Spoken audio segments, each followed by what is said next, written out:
Good morning, all of you. Today we are going to continue our topic, chapter number 4, structure of an atom. Last class में हम लोगों ने basically Rutherford model of an atoms के बारे में study किया था कि किस तरीके से यहाँ पर Rutherford model of an atom की वजह से हम लोगों ने न्यूक्लियस की डिस्कवरी की थी, मतलब किस तरीके से हमें न्यूक्लियस का फॉर्मेशन हुआ था किसी भी एटम्स के अंदर. It was given by the Rutherford model of an atom. उस रदरफोर्ड एक्सपेरिमेंट से हम लोगों ने यहाँ पर न्यूक्लियस की बेसिक डिस्कवरी की और न्यूक्लियस के बारे में जितनी भी गैदर्ड इंफॉर्मेशन थी उन गैदर्ड इंफॉर्मेशन के बारे में हमको रदरफोर्ड ने एक तरीके से प्रॉपरली एक्सप्लेन कर पाया. ठीक, लेकिन रदरफोर्ड यहाँ पर एक चीज भूल गया था, स्टेबिलिटी ऑफ एन एटम. मतलब एटम्स को हम लोग यहाँ पर किस तरीके से स्टेबल कर सकते हैं, that is the main thing. तो स्टेबिलिटी ऑफ एन एटम्स को ये सबसे बड़ा ड्रॉबैक्स था किसका, रदरफोर्ड का.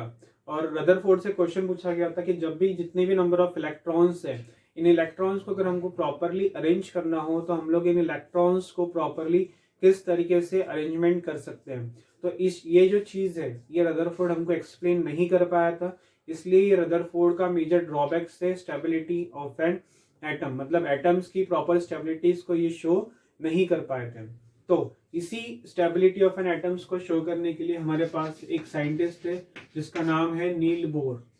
ओके, तो नील बोर ने हमको बेसिकली यहाँ पर स्टेबिलिटी ऑफ एन एटम को एक्सप्लेन किया था. मतलब एटम को हम लोग किस तरीके से स्टेबल कर सकते हैं in a perfect form according to a different energy level. Okay, मतलब अलग अलग एनर्जी लेवल के हिसाब से हम लोग कैसे यहाँ पर एटम्स को स्टेबल कर सकते हैं. Basically stability of an atoms का मतलब होता है अरेंजमेंट ऑफ द इलेक्ट्रॉन्स. मतलब प्रॉपरली इलेक्ट्रॉन्स का हमको अरेंज करना है according to their various energy levels. उन वेरियस एनर्जी लेवल्स के अकॉर्डिंग हमको यहाँ पर इलेक्ट्रॉन्स को मेजरली अरेंज करना था. तो इसी अरेंजमेंट को हम लोग यहाँ पर स्टेबिलिटी ऑफ एन एटम्स को कहते हैं. क्लियर? तो इसने स्टेबिलिटी ऑफ एन एटम्स कैसे बताया, by the electronic configuration. Electronic configuration क्या होता है? Electronic configurations are the arrangement of electrons.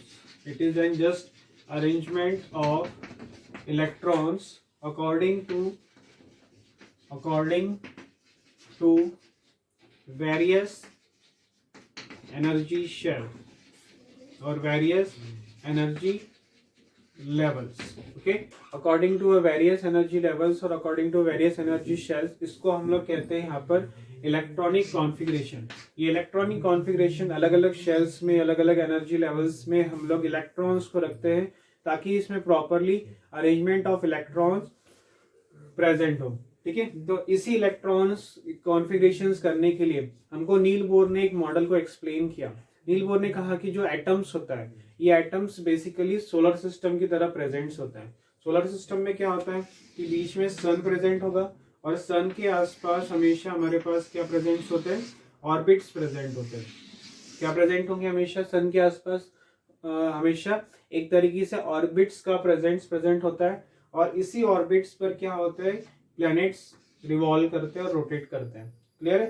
तो इसी की तरीके से हमको यहाँ पर नील बोर्स ने भी एक्सप्लेन किया था कि ये जो सोलर सिस्टम है इसी सोलर सिस्टम की तरह ये जो सन है इस सन को हम लोग यहाँ पर न्यूक्लियस मानते हैं, क्योंकि न्यूक्लियस एक तरीके से सेंट्रल प्रोसेसिंग मतलब जो कोऑर्डिनेट करता है, जो कंट्रोल करता है पूरे एटम्स की एक्टिविटीज को.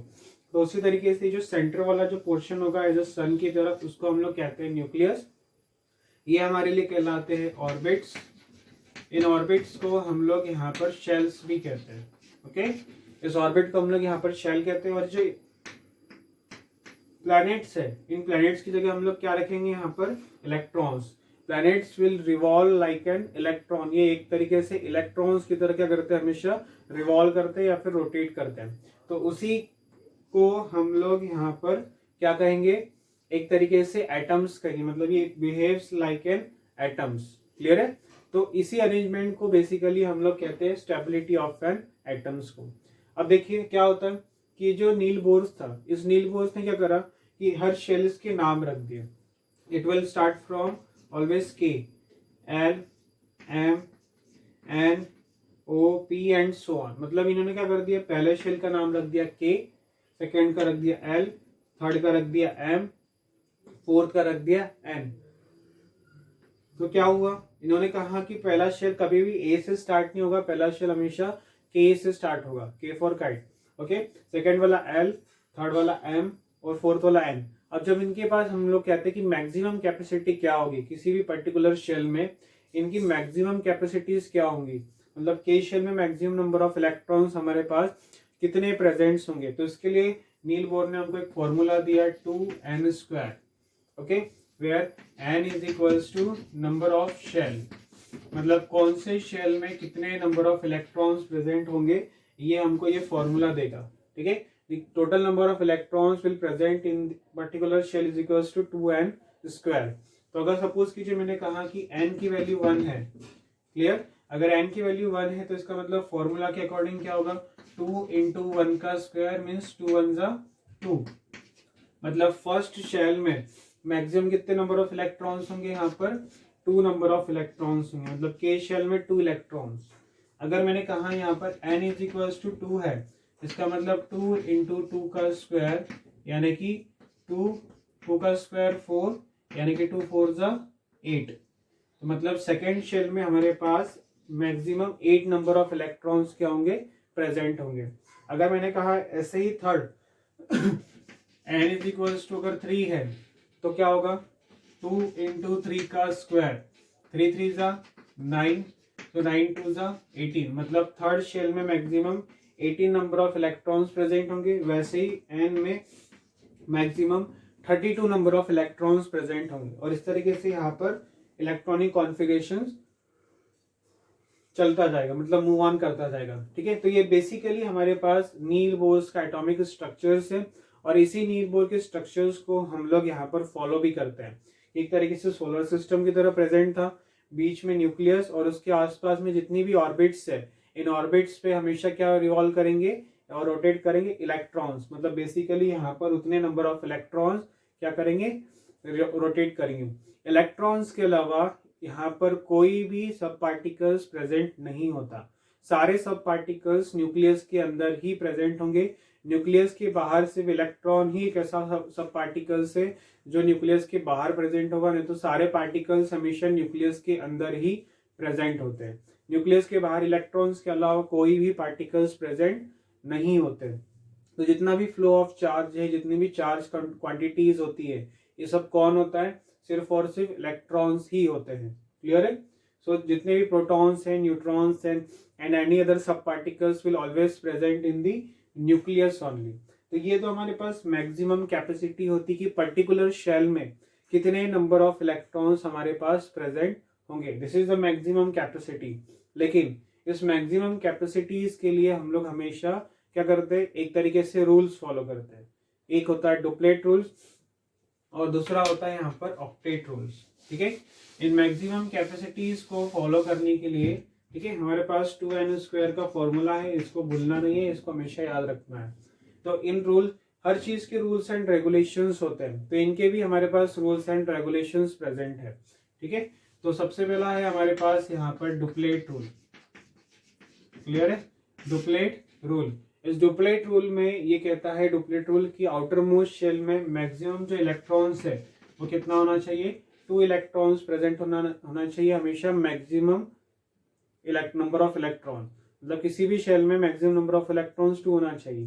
तो ये किसके लिए एप्लीकेबल होगा, for example hydrogen, helium, lithium, ये जितने भी छोटे एलिमेंट्स हैं, मतलब जिनके इलेक्ट्रॉन्स कम है, उनके लिए हम लोग हमेशा डुप्लेट रूल फॉलो करते हैं, और जो इससे बड़े एलिमेंट्स है उनके लिए हम लोग हमेशा ऑक्टेट रूल फॉलो करते हैं, मतलब आउटर मोस्ट शेल में हमेशा 8 नंबर ऑफ इलेक्ट्रॉन्स क्या होंगे, प्रेजेंट होंगे। इस आउटर में सपोज करो ये हमारे पास आउटर मोस्ट शेल है, so this outermost shell is also known as here valence shell. Okay, valence मतलब होता है outermost shell. Okay, valence shell means होता है आउटर मोस्ट शेल, और इस शेल में जितने इलेक्ट्रॉन्स प्रेजेंट होंगे, ओके, जितने भी इलेक्ट्रॉन्स प्रेजेंट होंगे that is known as here valence electron, मतलब valence electron. The number of electron present in the outermost shell is known as here valence electron. Clear, तो उस valence electron में या फिर किसी भी फर्स्ट शेल के अलावा ओके, क्योंकि फर्स्ट शेल की क्वांटिटी 2 है तो हम लोग octet rule follow, duplet rule follow करेंगे। उसके बाद जितने भी शेल हमारे पास प्रेजेंट होंगे उसमें हमेशा हम लोग मैक्सिमम इलेक्ट्रॉन की कैपेसिटी कितनी होगी, 8 होंगी। ठीक है, भले ही यहाँ पर 18 नंबर ऑफ इलेक्ट्रॉन्स प्रेजेंट होंगे लेकिन हम लोग ऑक्टेट रूल्स फॉलो करते हैं, इसलिए ऑक्टेट रूल्स के अकॉर्डिंग हम लोग हमेशा मैक्सिमम नंबर ऑफ इलेक्ट्रॉन्स कितने होंगे, 8 ही होंगे। 8 से ज्यादा कभी भी मैक्सिमम नंबर ऑफ इलेक्ट्रॉन्स हमारे पास प्रेजेंट नहीं हो सकते हैं किसी भी शेल्स में। किसी तो अब देखते हैं हम लोग किस तरीके से यहाँ पर मेनली इलेक्ट्रॉनिक कॉन्फ़िगरेशंस करते हैं according to the various shell. ठीक है, अब इस वेरियस शेल में हमको यहाँ पर सिंपल ऑक्टेट रूल फॉलो करना है। सपोज कीजिए हमको अगर सोडियम का एटॉमिक नंबर होता है 11, हमको मिनिमम 30 नंबर्स ऑफ एलिमेंट्स याद होना चाहिए सीरियल वाइज, फर्स्ट जो लेके 30 तक मिनिमम एलिमेंट्स याद होना चाहिए serial wise. Okay, that's really important, क्योंकि इसी की वजह से हम लोग एटॉमिक नंबर और उसमें नंबर ऑफ प्रोटॉन, इलेक्ट्रॉन्स और न्यूट्रॉन्स को पता कर सकते हैं। ओके, सो अगर सोडियम का अगर हमको यहाँ पर इलेक्ट्रॉनिक कॉन्फ़िगरेशंस करना है, इलेक्ट्रॉनिक कॉन्फ़िगरेशन मतलब कि सोडियम में कितने नंबर ऑफ इलेक्ट्रॉन्स होंगे, यहाँ पर 11 प्रोटॉन है, इसका मतलब 11 इलेक्ट्रॉन्स भी प्रेजेंट होंगे। ठीक है, ऊपर हम लोग हमेशा K, L, M, N इस तरीके से शेल्स लिखेंगे। अब K शेल में कितने इलेक्ट्रॉन्स है, 11।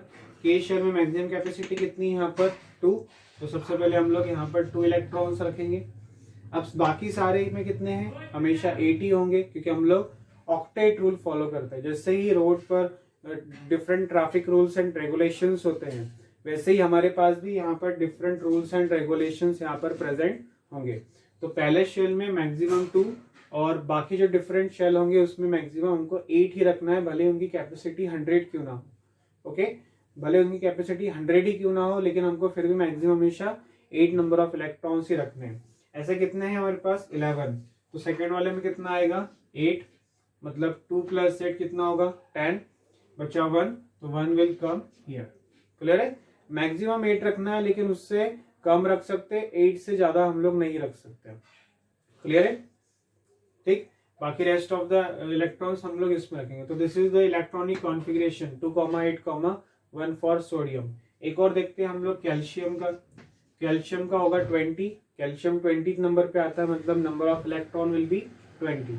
तो फर्स्ट शेल में हम लोग रखेंगे यहाँ पर 2, सेकेंड में कितना होगा यहाँ पर 8, मतलब सेकेंड शेल में मैक्सिमम 8 नंबर ऑफ इलेक्ट्रॉन्स, तो 2 + 8 10।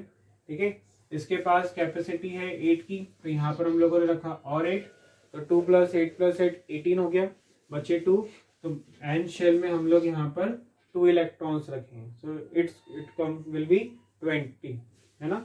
2 + 8 10, 10 + 8 18, 18 + 2 20। क्लियर, एक और देखते हैं हम लोग एल्यूमिनियम का 13 होता है एटॉमिक नंबर, तो पहले शेल में हम लोग रखेंगे 2 इलेक्ट्रॉन्स। ओके, 2 के बाद मैक्सिमम यहाँ पर 8 आना चाहिए, तो 2 के बाद 8 आया 10, बचे 3, तो 3 electron will come here. Okay, एक और देखते हैं जैसे कि ऑक्सीजन का एटॉमिक नंबर होता है 8। ठीक है, तो पहले शेल में यहाँ पर 2 इलेक्ट्रॉन्स आएंगे, बचे कितने 6, तो सेकेंड शेल में आ जाएगा यहाँ पर 6। ओके, 8 से ज्यादा होगा लेकिन 8 से कम होगा, लेकिन 8 से ज्यादा कभी भी इलेक्ट्रॉन्स प्रेजेंट नहीं हो सकते। तो हमको इसी तरीके से कॉपी में 1 to 30 तक इलेक्ट्रॉनिक कॉन्फ़िगरेशंस लिखना है। That will make you practice to form an electronic configuration.